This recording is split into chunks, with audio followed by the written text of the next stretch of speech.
morning, good afternoon, and good evening, depending on where you're joining us from. Welcome to the third session of the U.S.-Philippines Indo-Pacific Conversation Series, organized in partnership with the Foreign Service Institute of the Philippines and is supported by the U.S. Department of State through the U.S. Embassy in Manila. I'm Jeffrey Ordonel, non-resident adjunct fellow and director of maritime programs at the Pacific Forum. Today, we're going to talk about a topic that is highly charged and sensitive, but very critical to the U.S.-Philippines security relations: the South China Sea. Our conversation on this topic will center on advancing a rules-based maritime order. The Philippines is America's oldest treaty ally in Asia, and the dispute in the South China Sea has been perhaps the alliance's biggest challenge. Articles 4 and 5 of the 1951 Mutual Defense Treaty states that each party recognizes that an armed attack in the Pacific area on either of the parties would be dangerous to its own peace and safety, and declare that it would act to meet the common dangers in accordance with its constitutional processes. That armed attack is deemed to include an armed attack on the metropolitan territory of either of the parties or on the island territories under its jurisdiction in the Pacific, its armed forces, public vessels, or aircraft in the Pacific. This was clarified in March 2019 to apply to the South China Sea, in particular, the Filipino troops, public vessels, and aircraft. But a lot of things that China has been doing are below the threshold of an armed attack. They're called gray zone operations. The use of maritime militia and Coast Guard vessels, for example, to operationalize the 9-dash lines, and other activities that are difficult to deal with. The past several years have seen the strategic environment in the South China Sea worsen. Despite the dispute resolution mechanisms enshrined in the UN Convention on the Law of the Sea, the 2016 arbitral tribunal's ruling on the Philippines' case against China's 9-dash lines claim, and the long-running efforts between China and ASEAN to establish a code of conduct on the South China Sea. Reaching an amicable and rules-based settlement seems farther away than ever. Is there still a chance for the rule of law to prevail? To help us examine these issues, we are joined by two really outstanding experts: Professor J. Batongbacal, Director of the Institute for Maritime Affairs and the Law of the Sea at the University of the Philippines, and Dr. Krista Wiegand, Director of the Global Security Program and Faculty Fellow at the Howard H. Baker Jr. Center for Public Policy and Associate Professor at the Department of Political Science at the University of Tennessee, Knoxville. I want to read our speakers' really extensive and impressive background, but if I do that, we're not going to have time for their presentations and audience engagements. But just a little bit about our speaker. Professor J. Batongbacal is Associate Professor at the University of the Philippines College of Law and Director of the university's Institute for Maritime Affairs and Law of the Sea. He was a U.S. ASEAN Fulbright Initiative visiting scholar in Washington, D.C. in 2014 to 2015, assisted the Philippines in pursuing its claim to a continental shelf beyond 200 nautical miles in the Benham Rice region, and is listed as one of the UNESCO IOC experts for special arbitration under UNCLOS Annex 8. Joining Professor Batongbacal is Krista Wiegand, Associate Professor of Political Science and Director of the Global Security Program at the Baker Center for Public Policy at the University of Tennessee. She specializes in international conflict management and political violence, specifically conflict resolution, territorial and maritime disputes, and East Asian security. She has written 3 books, edited another book, and has written more than 40 articles and book chapters. She was a Fulbright Senior Scholar in the Philippines, based at De La Salle University in 2017, where she conducted field research about Philippine policies and strategies in the South China Sea. So really impressive background there for our speakers. Before I turn over to our experts, just some disclaimers. The views expressed by the speakers and myself as moderator do not necessarily reflect the views and official positions of the U.S. Department of State, the U.S. Embassy in Manila, or the United States government. All views and opinions expressed in this webinar also do not necessarily reflect the positions of the Pacific Forum or of the speaker's home institutions. And finally, all remarks, including those during the question and answer portion, are on the record. And we are live, not just through the Zoom platform, but also on Facebook. So please be mindful of those. So without further ado, let me turn over to Professor Wiegand first. Over to you, please. Thank you so much to the Pacific Forum and co-sponsors for hosting me today to talk about this very important topic. So I'm going to set the context first and talk about how it's very important to recognize that the US considers itself as a country that has a place in the Western Pacific. So it's not just a Pacific country, but it's a Western Pacific country. So you could say, well, it's not in Asia, right? So how is it a Western Pacific country? Well, there's Hawaii, of course, halfway through, and Guam, and then former Okinawa. And next slide, please. Even though we're thousands of miles from the continental US, but there's a long history of engagement, particularly through alliances with South Korea and Japan after the Second World War, but and of course the Philippines has a much longer relationship, but alliance starting in 1951, and security partnerships with many other countries. Since the Asia pivot in 2011, of course, there's been an increase of US forces, not necessarily in Northeast Asia, but certainly in Southeast Asia and the South China Sea in particular. And this, of course, is coinciding with a rivalry, growing rivalry with China. So the US-Philippine has a very long-standing relationship, as Dr. Ordaniel mentioned, dating back to colonization, so a very long time. I would say this, this relationship is probably the deepest relationship of any East Asian country. It's not necessarily the strongest relationship, particularly in the last 5 years under the Duterte administration and other times in the history of the Philippines relationship with the US. But there are very much shared values. There's a shared emphasis for respect for international law and the rules-based order. It's important to note about the MDT, the Mutual Defense Treaty. It is technically reciprocal, but in practical terms, it is quite asymmetrical. The Philippines is clearly a protege country of the US. So what that means is that the Philippines really needs the US more and gets more from the US than the US gets from the Philippines. So technically it is a reciprocal agreement and it is very much bilateral, but it is an imbalanced relationship. Now the Philippines, as most of us know, has been very pro-American for a long time until fairly recently under Duterte. Both Presidents Duterte and President Trump did some damage to the alliance. But the good news is the alliance is heavily institutionalized. And what this means is that there is extensive support among officials, government officials in both the Philippines and the United States. So even at the top level, even though there was some tension and there has been continued even with the Biden administration, with the VFA agreement, there is a very strong institutionalization. So the VFA, supplemented by EDCA, of course, which Duterte threatened to terminate last year, was very recently postponed again. The termination was postponed for the third time just last week. And though this threat of termination has hurt US-Philippine relations to some degree, the alliance does remain very solid and is very likely to strengthen again after the Duterte administration. Of course, this depends on who wins the next presidency, but for the most likely, it will strengthen. And this is very important because of the need for cooperation on modernization of the Philippine Armed Forces and the interoperability of the two militaries.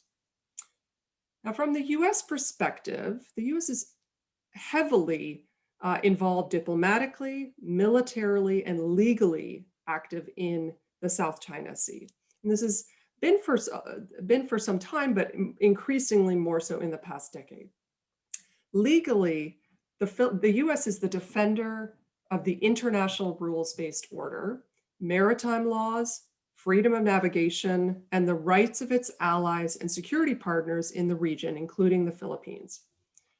Now, when we talk about a rules-based order, we're talking about alliances, international institutions, respect for and compliance with international law, and a multilateral approach to maintaining stability and promoting human rights, democracy, and free trade. So China's actions in the South China Sea, along with its foreign policies, are directly challenging this rules-based system. China is hoping long-term, a lot of assessments are that China is hoping to use its economic and military might to help overturn this US-led rules-based order in the long term. Now, despite not having ratified UNCLOS, the US fully complies with the treaty. And it is recognized in the US as general international law. It also heavily promotes maritime law set forth by the treaty. Next slide, please. So even though the US is not a ratifying member, it acts like a ratifying member. This is a bit controversial, of course, due to it not being a member. We could talk about that later in Q&A if necessary. And even though the US is not an actual disputant in the South China Sea, the US military, of course, is very present, conducting freedom of navigation operations and joint military exercises with regularity. An important point here is that the US is very careful, the government is very careful to emphasize that its military activities in the South China Sea and the surrounding areas are fully compliant with international law. So that's a consistent reference to the rules-based order. Now, the US fully endorsed the 2016 arbitration ruling that was in favor of the Philippines, and other allies, including Japan, India, and Australia as members of the Quad, are also supportive of the Philippines and other claimants, and they are challenging, indirectly at least, China's increasing assertiveness against the international rules-based order. So even though the Quad is not officially for that purpose, a lot of us understand that that is indirectly the purpose here. Although the Trump administration took a more unilateral approach to international relations and the rules-based order, this alienated many countries and allies. The Biden administration, of course, quickly reversed this course to embrace the multilateral institutional approach that was typical before Trump. The 2013 Annex 7 arbitration that was sought by the Philippines in 2013 and the ruling in 2016 against China has really demonstrated that the Philippines clearly respects the rules-based order and the ability to use international law as right prevailing over might, as stated by former DFA Secretary Albert Del Rosario, who led the arbitration. There were significant efforts by the Philippine government, and our next speaker was involved indirectly in this, I believe, to ensure that there was clear jurisdiction, that China could not challenge jurisdiction. There was very strong strategic effort to ensure that the likelihood of winning was very high.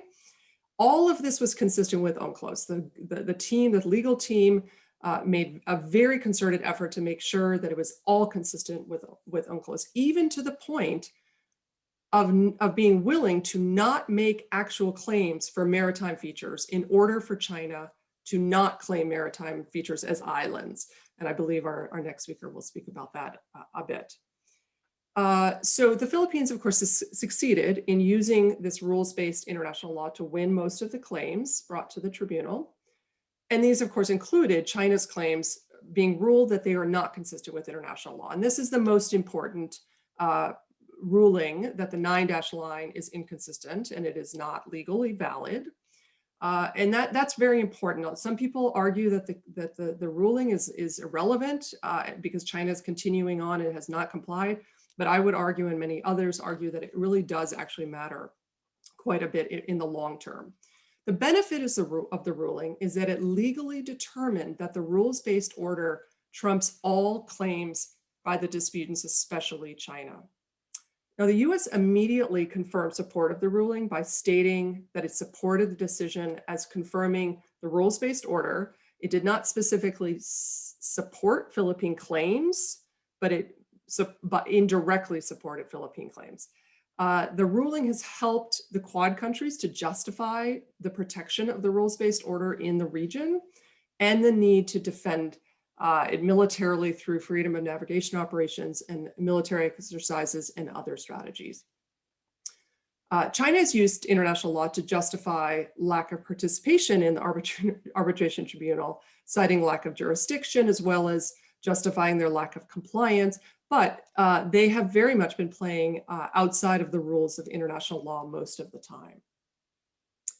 Now, China has made several efforts to manipulate international law going against the rules-based order, and there are several examples that demonstrate this. An attempt to frame the claims as historic rights, which aren't legal necessarily in UNCLOS, attempting to establish state practice and legal grounds, militarizing or building these artificial islands and calling them islands when they're actually not, claiming internal waters and drawing a straight baseline for archipelagic countries, which of course China is not, and so forth. We could go on and on. So it's pretty clear that China, despite claiming to act within the rules-based order, is creating its own interpretations of international maritime laws. And the tribunal ruling strongly signaled that to China that this is not acceptable, yet the Chinese government has continued to operate using its own rules-based order. Now, turning back to the Philippines, despite Duterte's rhetoric and his personal dislike of the US and flip-flopping position on the South China Sea, the Philippines remain squarely on the side of the rules-based order, consistent with international law and pretty much in line with US positions on the South China Sea and its role in the Indo-Pacific. And this has been signaled particularly with strong institutional support for the rules-based order from the Department of Foreign Affairs and the Department of National Defense and Armed Forces of the Philippines. The Philippine position on the South China Sea has been more recently supported and more clearly by the US since the Secretary of State Mike Pompeo's statement in July 2020, stating that China's claims are completely unlawful and that America stands, quote, America stands with our Southeast Asian allies and partners in protecting their sovereign rights to offshore resources. And we reject any push to impose might makes right in the South China Sea or wider region. So even though this did not technically change the US position on the South China Sea, it did signal to partners like the Philippines in particular that the US is committed to the region and that their actions in the South China Sea rejecting Chinese claims are legitimate. Now, most importantly, the statement combined with continued freedom of navigation operations and military exercises in the past year, including one just last week that started, signals to China that the US is resolved to support Southeast Asian countries who follow the rules-based order and the unwillingness of the US to tolerate China's manipulations of international law and its illegal expansive claims in the South China Sea.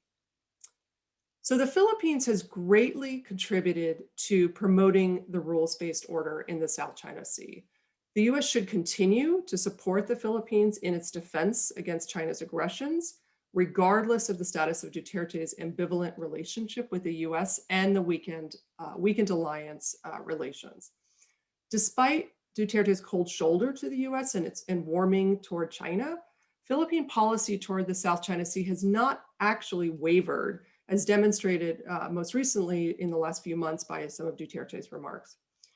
The recent linkage of the Scarborough Shoals incident with the VFA termination agreement is problematic, but this, in my opinion, is merely an attempt at leverage, and it's not likely to influence a potential termination. So the US government knows that Duterte uses rhetoric. The relationship is not truly threatened. Even though relations have been at a low point during the last few years, the Philippines is a reliable US ally in the region. The US commitment to the Philippines should strengthen after the Duterte administration is complete. And the US must support the Philippine position regardless of who the next president is, and also work to strengthen the alliance through the VFA, joint exercises, and military support for the Philippines, since the Philippine Armed Forces cannot deter China on its own. The US also must work to deter Chinese actions to the highest degree possible, short of provoking armed conflict. And this is, of course, a fine balance to pursue. In the end, I would say the Philippines is on the right side of history, and it should continue to be so. So thank you very much for your time. Thank you, Professor Wiegand. Professor Jay, over to you, please. Thank you. Thank you, Krista. Thank you to the organizers for inviting me to this forum. Let me just share my slide. Of course, discussions about the rules-based order are always very controversial and of much interest really to the wider public. And that's why I always try to respond to these types of discussions. Krista has given us a good overview of the situation right now in the South China Sea and the Philippines and the US and the rules-based order and how important it is to keep this. I would now want to sort of focus our attention on the current challenges that are being made to this rules-based order. First of all, put everyone on the same page, of course, we've spoken about the arbitration decision in favor of the Philippines. And although it's 501 pages, I've summarized the key aspects of the ruling into this one slide and 5 paragraphs. All you need to remember basically are these 5 paragraphs. No? Krista has already mentioned the very important ruling of the tribunal that China does not have any valid historic claim to the area of the 9-dash line, and at most may only claim in accordance with UNCLOS. And you see from the map that that means that its potential maximum claim is really much further up north, and there is no at all with the Philippine EEZ or continental shelf much further down south. The islands and rocks in the South China Sea are entitled to only 12 nautical mile territorial seas and not EEZ or continental shelf areas, which allows the Philippines in turn to extend its continental shelf and exclusive economic zone projected from the main archipelago all the way up to 200 nautical miles. And this is the most important part of it for us, on the other hand, because it establishes our entitlement to all the living and non-living resources in this area. This is actually what we refer to when we say the West Philippine Sea and that the West Philippine Sea is ours. It's really about our entitlement to the natural resources in that large domain. It's only those small enclaves of islands and rocks that are now legitimately disputed between the Philippines and China. And at best, they might form what you can see as small circles, perhaps, of territorial seas at maximum. And well, this is only an illustration, by the way. It's not a technical drawing. But the point is that this has reduced the area of dispute immensely. And that means that any activities in the ocean now, west of the Philippines, no, as long as they're outside these potential disputed areas, these small enclaves, then the rights and obligations of the parties can be determined, no, through law. And that's exactly what the tribunal did when it ruled upon most of the claims made by the Philippines against China and China's activities against the Philippines up to 2013. Now, this really is now what is at stake in the current challenge to the rules-based order, because as we know, China continues to ignore the ruling despite the fact that there's already been a decision about what is right and what is wrong, essentially, what it can and cannot do legally or legitimately in any particular area in the West Philippine Sea. Of course, other countries have been interested in this because without the 9-dash line claim, then the disputes in the South China Sea can be resolved, no, through law, through these rules embedded in UNCLOS. And it has also clarified the disputes, no, between the different countries, not just the Philippines and China, but also by giving guidance on the proper interpretation and application of UNCLOS it has indicated to our neighbors as well how their claims should be configured or laid out. And that is exactly why in the past couple of years, Vietnam, Malaysia, Indonesia, they have all referred to the South China Sea Arbitration Award, no, and invoked it in their statements contradicting China's excessive claims into their respective maritime zones. Now, the disputes, of course, are far from settled, but at least there is now common ground as far as the Southeast Asian countries are concerned on how they may be resolved. And that is what the rules-based order is supposed to be about ultimately. It's supposed to provide that common ground by which disputes like this can be settled peacefully and fairly and equitably. Now, the problem that we face is the continuing challenge to this rules-based order. And I would now go into some particular areas where the challenge is particularly stark. First is with respect to petroleum exploration. As you know, because of these different claims, the different countries, the littoral countries, of course, laid claim to their respective continental shelves, and they've tried to offer areas for petroleum exploration and development. And some countries, particularly Vietnam and Malaysia, are far ahead of the Philippines in this regard. But China has taken upon itself, beginning in 2014, to unilaterally explore the EEZ and the continental shelf areas of these other countries. No, it is the only one, as far as I know, that is doing so unilaterally in areas that are very far from its own 200 nautical mile zone. And in the case of Vietnam, it started in 2014 and was again repeated in 2019. But the 2019 incident was much more serious than the 2014 one because it really conducted extensive exploration of Vietnam's continental shelf, as you see in this illustration.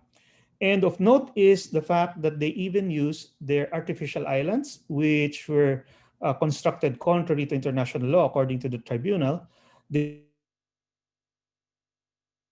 used a exploration, seismic exploration and petroleum exploration operations over a period of several months. So here we see how China is essentially pushing against the ruling and against international law by insisting on its claim and unilaterally conducting petroleum exploration contrary to the rules already laid down in UNCLOS, particularly in Part 6 on the continental shelf, which lays out the rights of the different parties, both the coastal state and any other foreign state operating within an area that is within 200 nautical miles from the coastline. Vietnam is not the only one that has endured this. Malaysia has also experienced, although it is in a lower level, shall we say, of activity, in the sense that its own activities have been challenged by Chinese law enforcement vessels, which interfered with its petroleum exploration in its own continental shelf. Now, this also involved a three-cornered argument, shall we say, between Malaysia, Vietnam, and China. But what the important point to make is that between the three of them, China really is not entitled at all to be in that area in any case, because it has no valid claim to the continental shelf resources as far south as Malaysia's own continental shelf. Now, this is another incident. They happened twice, by the way, or three times in the past year or two. A second area where this challenge is taking place directly is with respect to marine scientific research. China has been conducting unilaterally marine scientific research activities in other countries' exclusive economic zones, particularly the Philippines, since 2016. And it was not doing so prior to this time. With the change in administration and the accommodating posture, China began from 2016 very intensive marine scientific research activities year after year since that time. And you see here the initial explorations or expeditions. They continued well after that, as you see from this other data in the West Philippine Sea as well as on the Pacific seaboard. And even up to last year, the Philippine Navy, in fact, even complained or publicly declared that they were conducting surveys on Reed Bank, or Recto Bank as we call it, which is the prospective area for petroleum resources that would have succeeded Malampaya had the project pushed through on schedule. And even this year, it happened, no, with actually the same vessels as were present in the previous years, again returning to the West Philippine Sea, even staying on for extended periods over Reed Bank, right in between petroleum concession areas that had already been granted. Now, that is just, of course, the tip of the iceberg. The one that is most known to our people would be deliberate fishing in our EEZ. And considering the ruling and the rights of the coastal states in accordance with Part 5 of the Convention, these are clearly illegal, unreported, and unregulated fishing activities that are being sponsored by China within the Philippine EEZ. Earlier this year, a big controversy arose because of the discovery, or revelation perhaps is the proper word, of the anchoring of massive numbers of Chinese fishing vessels, which are actually maritime militia vessels, based on the observations of the units of the Philippine government, just sitting there on Whitsun Reef, or Julian Felipe Reef as we call it, no?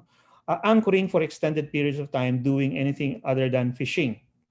And tracking of the data by colleagues at the Naval War College has shown that the identified vessels, no, their activities based on their AIS data indicated that they did anything else other than fishing. Okay, and most likely they were actually conducting a regular patrol based on the pattern that is laid out by their tracks. This, however, is also indicative of how China has been deliberately directing its fishing vessels in the EEZ of the Philippines. These are boat sightings based on satellite data. For the month of March 2018, the peak of the fishing season that year. Of course, they have data for all other months, but I just chose the peak season. And this really indicates that in 2018 and 2019, when the attitude of the Philippine government was rather lax, shall we say, and overly accommodating, China deliberately sent its fishing vessels to saturate the Philippine EEZ and take out an unknown amount of fish from our EEZ. And this did not change until after 2019, when the Foreign Affairs Department began to complain through protests about the maritime militia vessels that were embedded in these fishing fleets. And so we see a change between those previous years where clearly our EEZ boundaries are not respected, in stark contrast with this year, okay, when after daily protests and attention being called through the activities of the maritime militia, and finally patrols and exercises by our maritime law enforcement units, we see a visible change in behavior where the fishing activities and the boat detections are now clearly outlining the boundary of the Philippine EEZ. Although there are still a lot inside the EEZ, at least no, we can see a visible difference, no, in their behavior just from this year's activities. So what more can we expect if these were to continue, or if these had been continuing all throughout these years? Now, another area, of course, is with respect to maritime law enforcement. And we've seen on the Philippine side how China has been using its Coast Guard vessels since 2012, of course, to establish and enforce their claims. And there has been no difference really in that posture. And they continue to prevent Philippine government vessels from approaching areas that they have decided to establish a permanent presence on. And this year's activities around Scarborough Shoal, where despite the lack of interference, shall we say, with most Philippine fishing activities outside the shoal, China's posture clearly changes whenever it is a government vessel that is sighted and comes near or approaches the shoal. They clearly try to or carry out interception to prevent these vessels from coming closer than a specific distance, more or less around 10 nautical miles based on what we've seen. No? But here what you have is the use of civilian maritime law enforcement assets to try to enforce illegitimate claims as well as to push their sovereignty claims over these areas. These again challenge our rules-based order under UNCLOS because insofar as these activities take place outside the disputed areas, territorial dispute areas, clearly interfere with the exercise of Philippine rights over its EEZ and continental shelf around or outside of these disputed features. Now, this situation probably will continue, as we know. And just yesterday or the other day, we've seen the report from a US company, Similarity Incorporated, which showed satellite data again verifying that Chinese activities, particularly fishing vessel activities in the West Philippine Sea, continue unabated. They just sort of move around, probably to avoid catching too much attention at any one time. But nonetheless, it is an indication of China's intention to continue to flout the rules-based order that we have been trying to respect and trying to pursue. And here in this chart, for example, is provided by one of our colleagues. We see the patrol pattern, a patrol pattern being undertaken by one of these China Coast Guard vessels in the West Philippine Sea. Okay, so these challenges, these examples really demonstrate the challenges we're facing, where despite the existence of clear rules under UNCLOS, we have our neighbor basically continuing to challenge the legitimacy and effectiveness of those rules by imposing its own views, imposing its own claims upon the Philippines. And so it's very important for us to always be aware of what is going on and what is happening, and to be able to see how the rules-based order is being challenged. And hopefully we will be able to come up with the ways and means as well as positions, not only nationally, but also together with other allies and friends, in order to protect these rules. Because really, as a smaller country, a developing country like ours, the Philippines, its survival and future can really depend on the existence and compliance with these, with international law and with these rules. Otherwise, we will be sent back to the old age, to the ancient times, where power will always rule and decide the fate of nations. Thank you very much.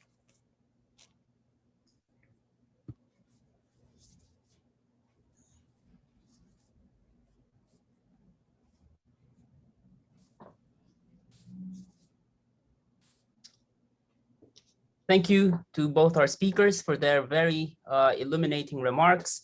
I just received a message from the from our friends in the Philippines that the commanding officer and the entire staff of the newest warship in the Philippine Navy, BRP Antonio Luna, are all tuning in. So it's great to have our Filipino friends watching us today. Having heard from both our speakers, in a couple of minutes, I will turn to our audience for their questions. The instructions for Q&A are flashed on your screen.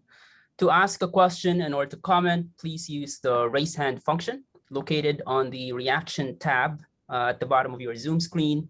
Please wait to be called and unmuted by Pacific Forum staff before speaking, and please state your name and affiliation before commenting or asking questions. Alternatively, you can also submit your questions through the Q&A tab, but if you are going to do that, please don't forget to include your name and affiliation. So just to jumpstart our conversation, let me ask the first question. And I want to start with a difficult question, if you will, and this is for the both of you. Let me play the devil's advocate here. Both of you are quite obviously seeing the value of the US-Philippine alliance in not just advancing Filipino interest and peace and stability in the South China Sea, but also the rules-based order. But what do you say to those who are sympathetic to President Duterte's position, arguing that Western countries, they want the Philippines to push for greater rule of law in the South China Sea, but when push came to shove, where were they? The alliance, they argue, for example, that the alliance failed to prevent the loss of the Mischief Reef in 1995, the Scarborough Shoal in 2012, the alliance failed to stop China's buildup in the Philippine EEZ, and the list goes on. In other words, they argue that despite the alliance, China keeps pushing the envelope in the South China Sea and the West Philippine Sea to the detriment of Filipino interests and international law. And that's simply because it can, right? Very little consequence. So the question is the alliance really consequential in shaping the behavior of China? And moving forward, what can the alliance do to make sure that Filipino interests are no longer marginalized in the South China Sea, and that the alliance becomes really consequential in advancing a rules-based maritime order in the South China Sea? So I guess let's go with Professor Wiegand first. All right, that's a great question and definitely a difficult one. So first of all, I want to start with the first point, which is that there is certainly a legitimate concern in the Philippines of being a patron state of the US, a protege state. I mentioned this earlier. And that is an unfair relationship. And it makes it look just to Duterte's supporters and others that the Philippines is just another US patron, and it has to do the deeds of the US. And so that is problematic. And that is something I think that over the last couple of decades and has definitely been a concern and an issue to talk about with the alliance. It's not, the Philippines is not unique in that situation. Of course, there are many other countries around the world where the US has really had to seriously think about this.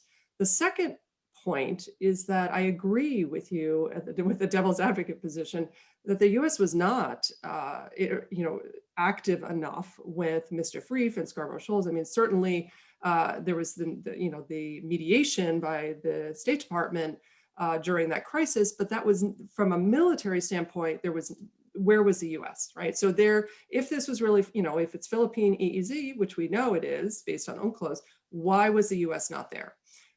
Well, there's a simple answer and there's a complicated answer. The simple answer is, to what degree is the US willing to confront China militarily?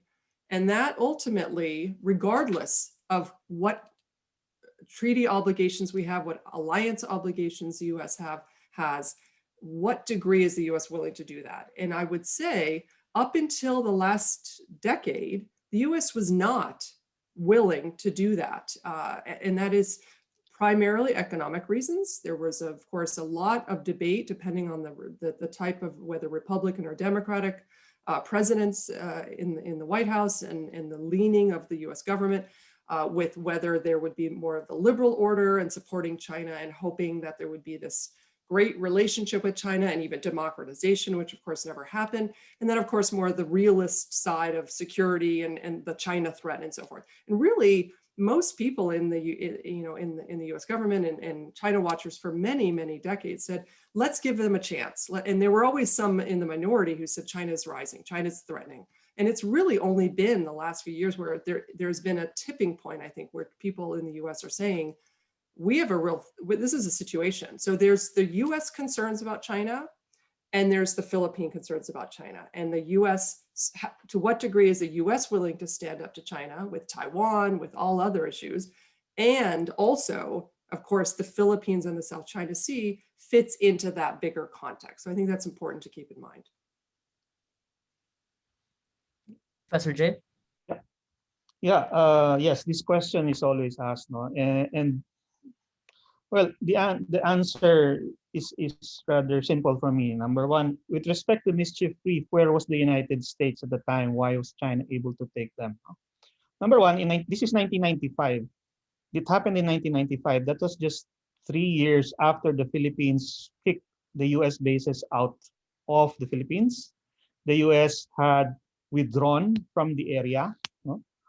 And relations between the Philippines and the U.S. From the military standpoint were not exact during this time because, of course, the policy of the Philippines at the time was to stay away, basically to move away from this alliance relationship. It did not come back until 1999, after the second time that an incident took place concerning mischief reef, no, which led to the visiting forces agreement. With respect to Scarborough Shoal, well, this is 2012. No, what was the role of the U.S. supposed to be when it came to Scarborough Shoal? It was regarded as an incident between two fishing nations. Remember, the incident, the Scarborough Shoal standoff began with Chinese fishermen taking giant clams and destroying the reef on Scarborough Shoal, and the Philippines trying to arrest them for such illegal activity.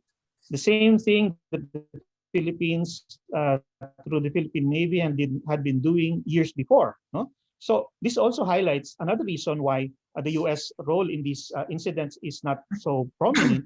In both cases, these are examples precisely of the China's gray zone tactics, using fishermen to take these features, essentially. In Mischief Reef, it was supposedly a secret operation by their fisheries administration, and they used their fishermen to install those outposts, for example. In Scarborough Shoal in 2012, it was again Chinese fishermen who were there taking substantial portions of the reef, no? And after responding, then they sent the Coast Guard to instigate the standoff, no? So these are actually examples of China's gray zone activities, no? The gray zone tactics designed to not trigger the alliance. So when you think about it, no, when you think about the alliance relationship and the MDT, the Mutual Defense Treaty, what will trigger the MDT obligations? An armed attack, diba? Now, in both these instances, was there an armed attack? None. So the MDT could not even be invoked. Okay, so that is the simple answer to where the United States was. It's basically because they could not be there based on the alliance. So I don't think it is proper to blame the alliance or for these so-called lapses or failures. In the end, no, these were gray zone activities. Because of that, the Philippines was not able to respond appropriately, shall we say, and prevent the taking of these features precisely because they were designed to prevent us from making a response, which the other side, which China would then say, would be a provocative move that justifies an overwhelming retaliation on their part. And that is why these tactics succeeded. Is the alliance consequential or not? Still, I would say yes, because remember, 2016, just before the arbitration award was to be promulgated, the U.S. did detect movement on the part of China and Chinese dredging vessels. They began moving towards Scarborough Shoal.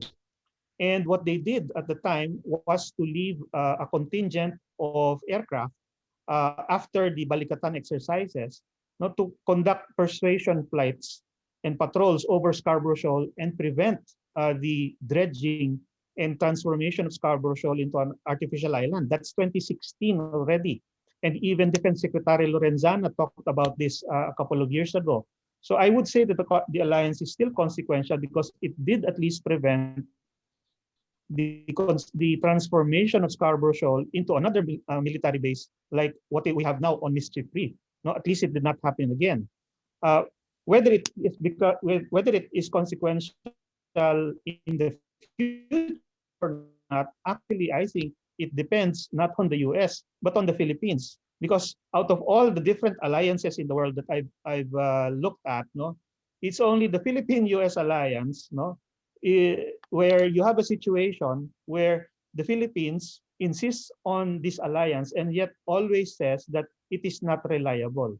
No? So we have to get our acts together on at least that particular point. No, do we want this or not? We cannot have our cake and eat it too. No, so let's not try to keep blaming the alliance for events that took place years ago, which were designed to prevent it from being invoked, and instead work on how we can use this alliance to address possible scenarios and situations that can still happen in the future.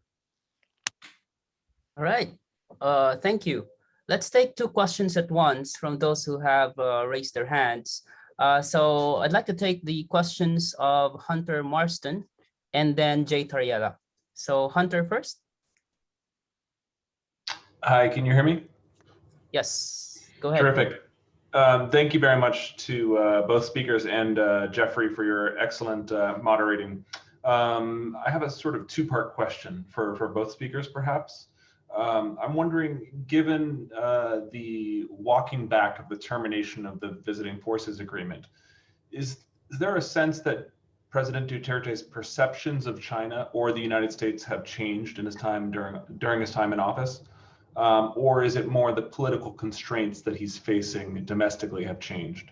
And then given that the next Filipino election is less than a year away now, is there any sense of whether Duterte is an aberration or if there's a possibility that his consensus or his view regarding China's rise and the US alliance are part of a consensus or an anomaly? Thank you. All right, and then let's take the question of Jay. Jay, go ahead, please. Thank you very much, Dr. Wingard and Professor Jay, for your interesting presentations. Since we're talking about advancing a rules-based maritime order, I would like to ask how the United States can be able to support the Philippines in addressing China's gray zone strategy, particularly in dealing with the Chinese maritime militia that are persistently occupying disputed waters, and of course, the assertive behavior of the huge Chinese Coast Guard vessels in the South China Sea. Secondly, I would like to ask if the utilization of Coast Guard vessels or the White Hulls is a much better policy option in patrolling the contested waters in the South China Sea. Thank you very much.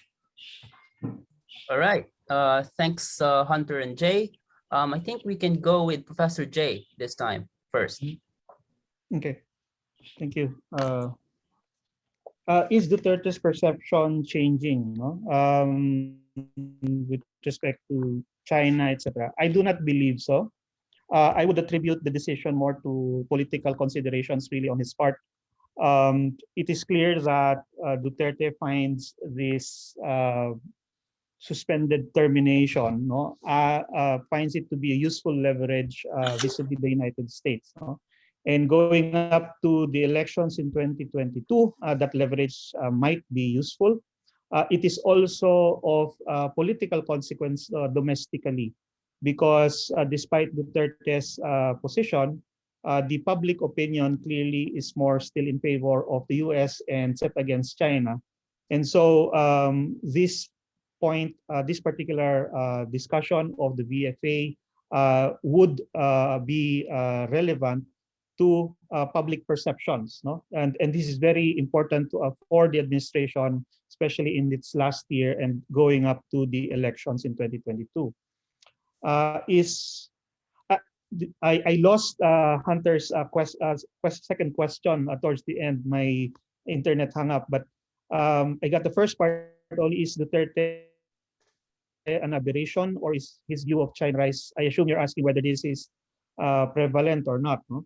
I would say probably that views about China remain to be divided, especially within the military, based on some studies of colleagues earlier, well, a couple of years ago. It is clear that China is seen as the only potential external threat to the Philippines, and yet at the same time, it is also a rising power that the Philippines needs to deal with. So I think that this is dividing government the military as well as policy makers and leaders on what would be the proper approach in this situation.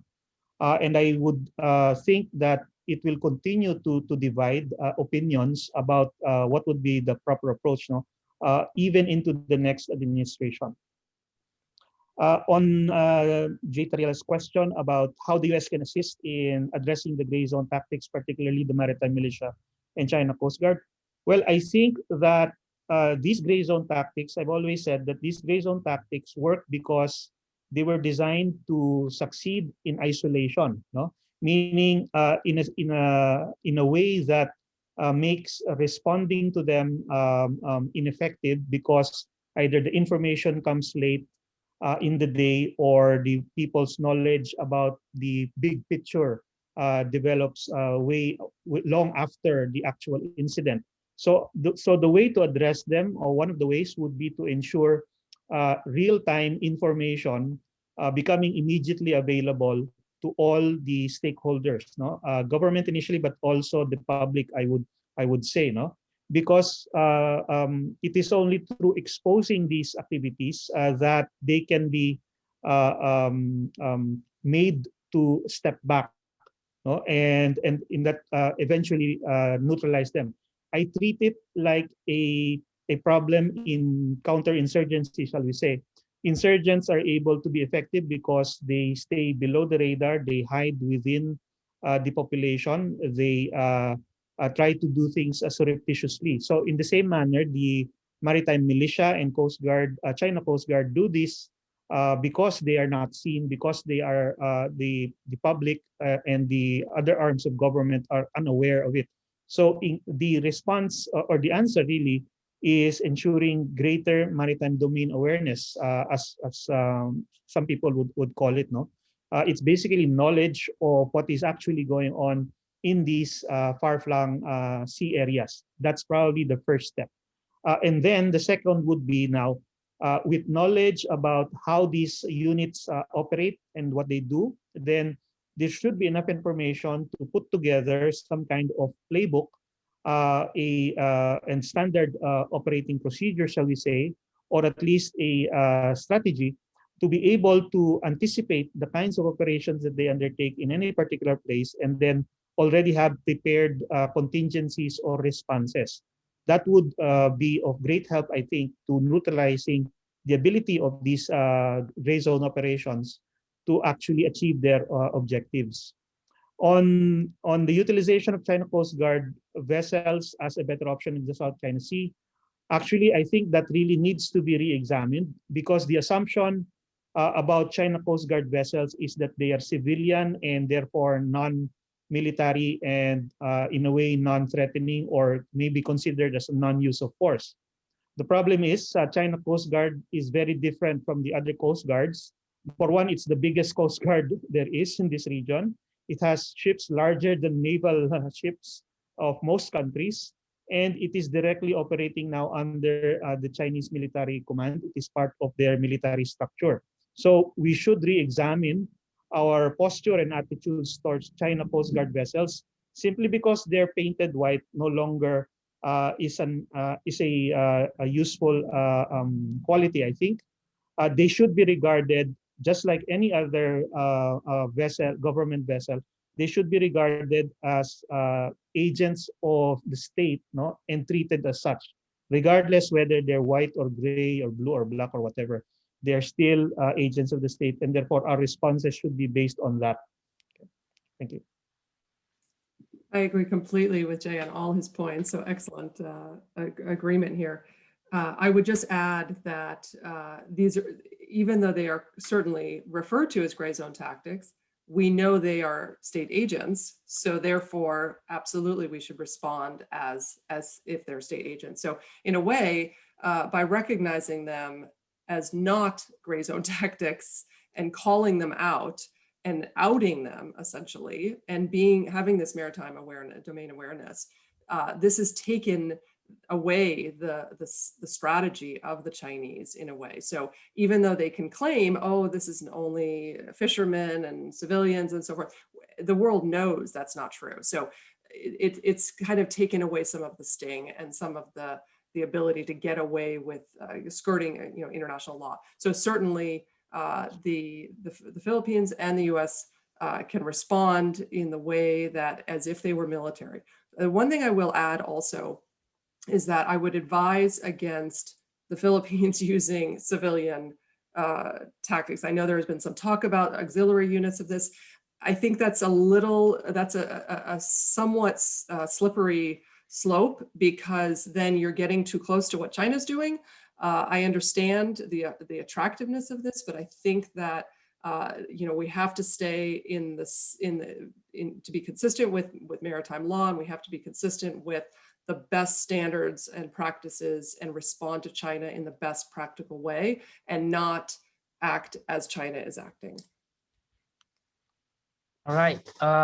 So let's take, we have a lot of questions on the Q&A tab. So let me synthesize them. Let's probably take 4 questions, 2 for each of you. First, to Professor or Dr. Wiegand, we have a question here on the Philippines Human Rights Act in US Congress. And that proposed legislation is advocating for a cut in security assistance to the Philippines. How do you think, what is the likelihood of that act or that legislation becoming law, and how can that affect the Mutual Defense Treaty and the capacity building efforts of the US government to the Philippines? And second question here is on the ratification of UNCLOS, and I think you've recommended that during your presentation. The United States is in the US interest to ratify UNCLOS. What do you think is the prospect of that happening under President Biden, and given the composition of the US Senate? And then to Professor Jay, I think there's a question here on the maritime militia, right? So what can be recommended to the Philippine government to make the deployment of civilian 24/7 maritime presence in its EEZ, such as fishermen, known as, I'm not familiar with this, but he says here, Jose Maria Santos says here, Philippine Navy Maritime Civilian Active Auxiliary, who are unarmed, no uniform, but onboard Philippine registered vessel, legally binding with international norms. So should the Philippines consider this, and how will this impact the strategic environment in the South China Sea? And I think there's another one on the renegotiation, and that's related to gray zone operations also. George Alarcon from the University of the Philippines, Los Baños, is asking, should the Philippines revisit and renegotiate the Mutual Defense Treaty in order to account for these gray zone operations? And I think he's referring to the provision of the treaty that operationalizes the treaty only in cases of armed attack, right? So what about gray zone operations? And we've known that China has achieved a lot of fait accompli, not through armed attack, but through gray zone operations. So perhaps maybe there is a need to revisit, or maybe even just jumpstart a conversation on how to deal with gray zone operations that are not armed attack. So over to you both. Maybe Krista first. Sure. Okay, so I'll start with the human rights bill, and I mean these are typical by particularly Democrats in our Congress for very valid reasons, concerns about human rights in other countries, and of course linking them to alliances and security agreements. I don't think it will pass. Even if it does, I don't think it will actually have any real effect on the alliance and support, particularly for counterinsurgency support in the South and so forth. On UNCLOS, I am a proponent of the U.S. ratifying UNCLOS. I don't, unfortunately, think that the Biden administration, like other Democratic administrations in the past few decades, have succeeded because there's just no way to get a 2/3 majority support. The Republicans will not sign this treaty, and that is unfortunately because there's still and even more so now than under the Obama administration, what the Trump administration succeeded in doing with Republican supporters is really put a huge doubt in supporting multilateral institutions and international treaties such as UNCLOS. So even though the government supports UNCLOS and calls it customary or general international law and supposedly is compliant with UNCLOS, it is not going to be ratified anytime soon, unless there is a 2/3 Democratic majority in the Senate. Unfortunately, this is a hypocritical position, but to be honest, I can say this, I think, as an American citizen, the US is very hypocritical in a lot of foreign policy. So it's nothing unusual. As a superpower, the US can get away with a lot. So unfortunately, that's the reality of the situation. Professor Jay?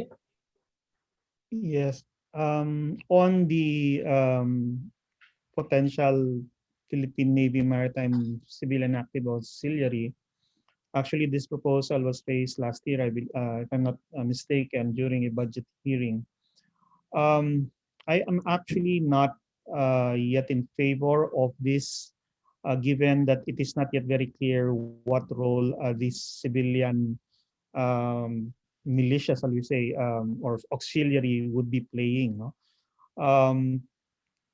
Some of the ideas that were thrown about last year were that they were like what we call CAFGU, Civilian Auxiliary Forces Armed Geographic Units.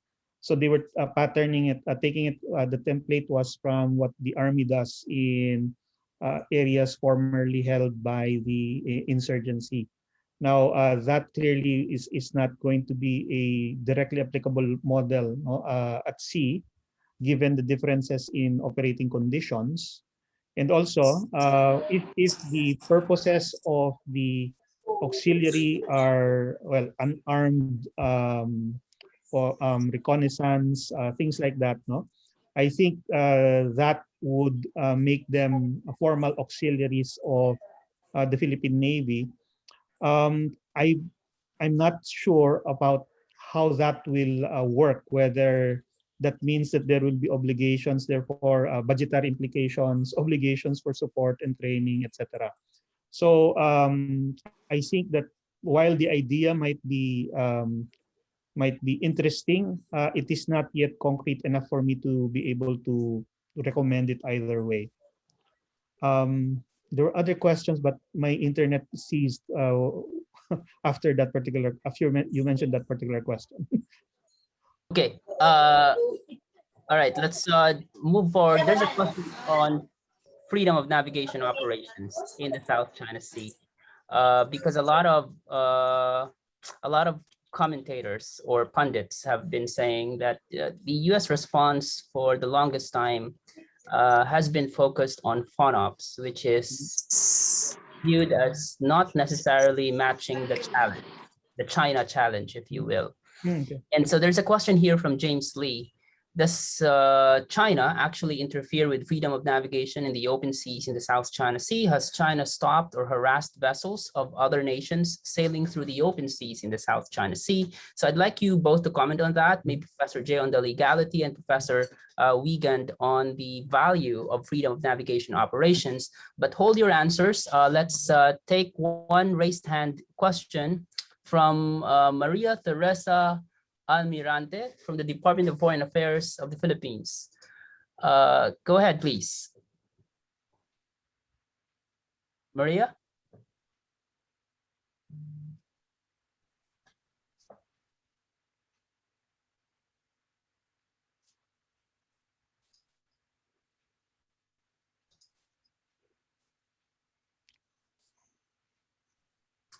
All right, while we wait for Maria to unmute herself. I'm sorry, Right. it was already, Here you go. questions was already the question has been already been answered. All right, Thank you. all right. So let's go with FONOPS. Yes. Yeah. Professor Jay, go ahead, please. FONOPS, I think first we have to understand. Yeah, I think first we have to understand FONOPS are designed particularly to protect U.S. interests in freedom of navigation. No?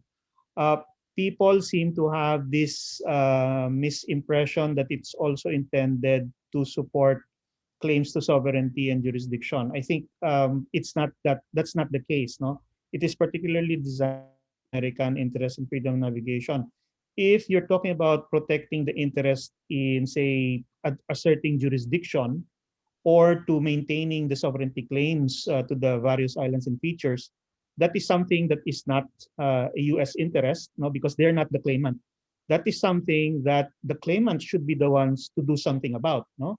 And in a way, what should happen is that FONOPS, that interest in freedom of navigation should somehow at least complement the interest of the claimant states in the region. And how I see that complementing each other basically is the fact that ensuring freedom of navigation through the region, then the ability of the coastal states to freely move to protect their interests, such as assert their maritime jurisdiction or protect their territorial claims, that is also supported by the fact that they're able to maintain their free access to those areas they can be where they need to be. So that's how I see it becoming complementary. No? But we also need to keep in mind, no, that's as far as it will go. Complement being complements. No, we cannot expect the other country to be the one to protect our interests or assert our claims. We have to be the ones to do that in this region. I would add that the benefit of the FONOPS is not, as Jay said, to assert sovereignty or on the behalf of the disputants or any claims, but it does help to set the record of China's illegality of its claims, not necessarily its claims for specific maritime features, but its overall disrespect of UNCLOS and the rules-based order. So it consistently, every time that China says, oh, you're U.S.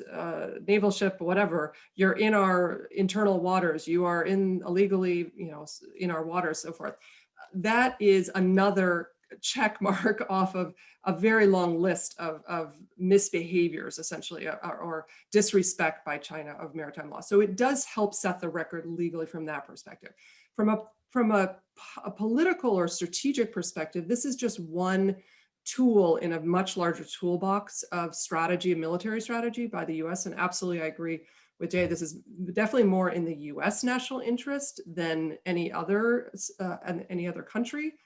Any of the disputants specifically. The US government claims, of course, that FONOPS are conducted all over the world. Technically, that is true. They're much more heavily focused on the South China Sea in recent years. And technically, they are considered a demonstration of the rules-based order. That is the term that is often used to maintain freedom of seas, freedom of navigation. At the same time, though, I would argue, and a lot of people are saying this, this is, from a practical perspective, a form of deterrence. And it really is helping to deter further Chinese action. So even if, as Jason mentioned earlier with Scarborough Shoal, being able to hope that China will not take certain actions by further militarizing and so forth. They are, of course, being very aggressive, but we don't know how much more aggressive they would be without these FONOPS and deterrent strategies. All right. Oh, go ahead, Professor Jay. Yeah, and by the way, just also to directly answer the question of Mr. Lee, whether China has actually interfered with freedom of navigation in the open seas, no? They have. The record of the arbitration shows that, no? And even after that, there have still been continuing incidents of such interference. With respect to aircraft, it's the frequent warnings for them to not cross into some unseen and unannounced exclusion zone in the South China Sea. With respect to ships, it is this tendency for them to direct maritime traffic away from some unspecified distance away from the feature, even though they may be exercising innocent passage only. And in actual practice, my own colleagues who have been sailing there, particularly to do some expeditions, no, have reported to me that they've experienced up until when was this? Last month in one particular voyage, Chinese vessels kept harassing them, kept accompanying them, or crossing their bows repeatedly. No, so these are not covered in media or not reported, but for me, these are clearly interference with the freedom of navigation of other vessels. All right. Thank you very much. Unfortunately, we're running out of time, but with the indulgence of our speakers, I know it's really late there in the East Coast. Maybe we can take two more questions. One for Professor Wiegand. There is a question here from Donna Dolina. Can you expound on your statement about linking the Scarborough Shoal incident with a VFA as problematic? And then for Professor J, and I think a lot of our American friends are kind of curious about the 2022 elections. And in the Philippines, it seems that foreign policy is not that big of an issue, or not that big of an election issue, right? And so I'm curious, how do you see the 2022 election playing out? Is the South China Sea issue going to dominate the conversations, or is it still going to be all about domestic issues like poverty and then COVID-19 response and so on? So, and this is also an opportunity, I think, for the both of you to give your closing remarks, if you will, and then we will end. Professor Wiegand, go ahead, please. Okay, so as Jay mentioned earlier about Scarborough Shoal in particular, the MDT was not in effect. There was no actual invasion. You know, this was a illegal fishing incident, and the U.S. Became involved. The Kurt Campbell, the representative from the State Department, became involved as a mediator between China and the Philippines on behalf of the Philippines. So this was not actually directly tied to the alliance.